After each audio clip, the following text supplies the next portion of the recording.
Good morning, everyone. Welcome back to Which is the Moon. I'm your Monday hostess, Natalie, and today's topic, or this week's topic, is the Seals of Solomon. Now, there are several seals and pentacles that fall under the Seals of Solomon, and so I'm not going to sit there and go into a lot of detail about each one. I am going to kind of show you some information that I got from a source called, I believe it's called the Magical Dream Academy or something like that. Also, some of the information I'll be presenting is things that I learned from Timothy Roderick in his second year book, which is this one here with the blue cover. He talks about some of the seals of Solomon, particularly the pentacles of Saturn and the pentacles of Jupiter. And so I'm going to talk a little bit about these. Now, what the seals of Solomon are sigils, obviously. A sigil means seal. So when you create a sigil, and we've talked about sigil magic in previous seasons on Which is the Moon, sigils are magical seals that are created for a purpose. So all of the seals of Solomon clearly come from King Solomon in the Old Testament of the Bible. So many of them have Hebrew symbols on them. This is the first pentacle of Saturn, and this is another pentacle of Saturn. There are several pentacles of Saturn.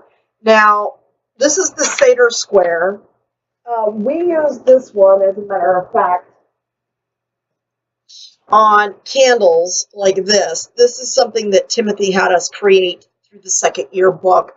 And what this does is we use this candle to clear out any energy when we're doing spirit work. So when we are finished communicating with spirits or doing divination, then we will light this candle and we will say, Tabane, be gone, go back now from whence you come. So that sends the spirits back to where they came from, so they're not hanging about your place. Now, as you can see, the symbols on here are in Hebrew, and most of them have some sort of Hebrew symbolism on it. Actually, that's the same one. Now, this is the third pentacle of Saturn here. That's this one. You have the fourth pentacle of Saturn, the fifth pentacle of Saturn, and each one of these serves a different purpose. So the first pentacle of Saturn, according to the Dream Academy, was designed to compel others to submit to your wishes. So if you are wanting to get someone to do something for you, this would be a talisman you would use. The second one is when you are going into like an adversary for business. So for example, say you are up for a promotion, but you're not the only one that's up for a promotion. Maybe somebody else in your department's up for promotion too. Or you're going in to negotiate a financial contract. You would use this one. I love it when it weeds itself out, don't you? All right. So then the fourth pentacle of Saturn, the third pentacle of Saturn is good for protection against anybody that might be plotting against you.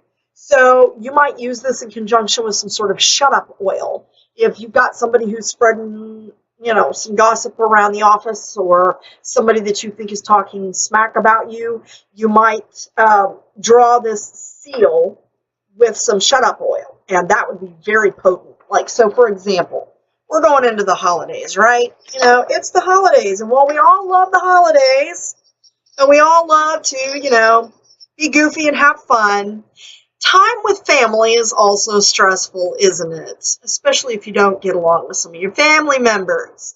Remember, kids, don't talk about religion or politics, right? So, for example, say you don't get along so well with your sister-in-law. So you might want to use that sigil and anoint yourself with some of that oil, or controlling oil with that sigil, on your heart chakra, on your third eye chakra, to protect you before you go into that situation, okay? Now, that is the sixth pentacle of Saturn. It says, to pronounce an enemy's name and repeat, set thou a wicked one to be ruler over him, let Satan stand at his right hand, to cause the foe to be possessed by demons. That would be this one, pentacle of Saturn. So there are several, because you've got the pentacles of Saturn, you have pentacles of Jupiter, okay, and there's several of those. There's like 7 of those. Then you go into the pentacle of Mars, okay, so this is yeah, this is the first pentacle of Mars. So they're, of course, aligned to the planets. Okay. Then you have third pentacle. There should be 7 for each of the planetary representations. I really like the 5th pentacle of Mars because I'm partial to Scorpios. I don't know why. I just am. And so there's that one.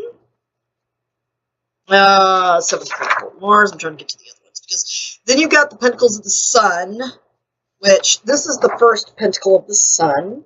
Okay. Notice the horned god. Okay.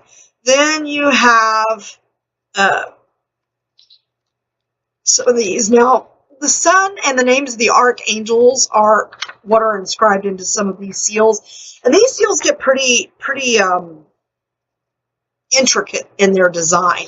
They're pretty complex, and they're used in higher ceremonial magic. So just keep that in mind. Now this one, the 7th pentacle of the Sun, might be useful if you need to get someone out of prison. Then you have the pentacles of Venus. I'll just show you the 3rd pentacle of Venus because this one is used when you want to bring love and respect to yourself. That's this one. 4th pentacle of Venus forces any person the owner desires to come to him or her. So, you know, although we're not supposed to impose on another's will, clearly people with ceremonial magic were doing that for us. Then you have the pentacles of Mercury, and I'm just going to show you one of those. This is one of my favorites. This is the 4th pentacle of Mercury right here. This one's useful in gaining knowledge and understanding in all things and to penetrate the hidden thoughts of others. So, I like this one.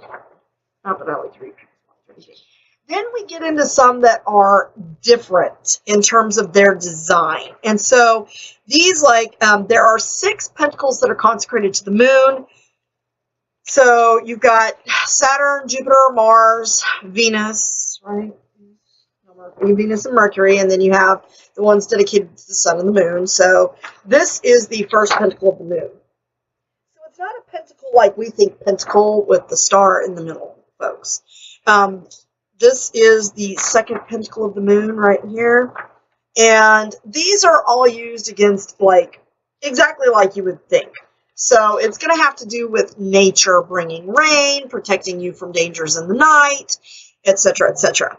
Then there is one seal of Solomon that is called the Grand Pentacle. And this is a very elaborate pentacle. It is not one I would try to draw myself. It does feature the 5-pointed star in the middle, and then it has other special kinds of stars around it. There are 72 divine letters that are supposed to be written in red, or the letters can be gold. And this is a general pentacle. It's called the Grand Pentacle. I'm going to show you that. So that's this one. I wouldn't try to draw this, kids. I would just copy it personally. And they say that this one is so ingrained and has parts of the tree of life in it and so forth that the words are really kind of mangled and you can't really make sense out of them. Just know that, again, they are all in Hebrew. So, you know, it's something to keep in mind. If you'd like to learn more or you want to know where I got this information, like I said, some of it comes from Timothy Roderick's book. He covers a few of the pentacles of Saturn and Jupiter in that book. But I also got some of this information. This information I printed for my grimoire from the Mystic Dream Academy. They do have a copyright on it, so but I did print it out because I wanted to put that in my grimoire, and they did such a beautiful job of putting that together.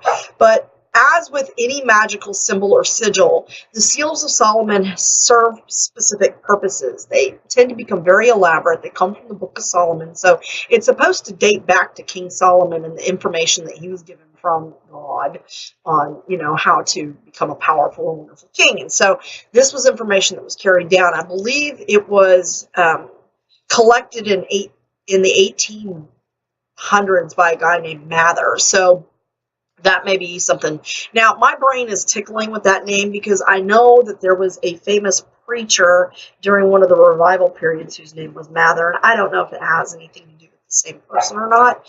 That's something I would probably need to research a little bit better. But they're very, very useful, and For those of you that are wondering how I got this pencil on here, because I am not, let me repeat, I am not an artiste. I did not draw this. Timothy gives us a wonderful idea for making a candle dressing in his book here. Basically what I did was I took a piece of white or clear tissue paper and I taped it to a piece of printer paper. You know, like I folded it over, carefully taped it all the way around so that it wouldn't catch in the printer, put it face down, printed this, and so when it came out, I was able to cut it off the paper, and then it doesn't have to be reversed image because you're going to put it on the candle, okay, and then you're going to put a piece of wax paper over the candle, so it's face up on the candle, and then you put wax paper over it and you use a blow dryer on low heat, and it seals it into that. But this is my candle for when I'm doing divination work and I want to clear out my space. That's how I got that seal on there. I mean, it's always better if you could inscribe it yourself, but because the Hebrew letters are very precise, and if you don't feel like that's something you can do, then just do what I did.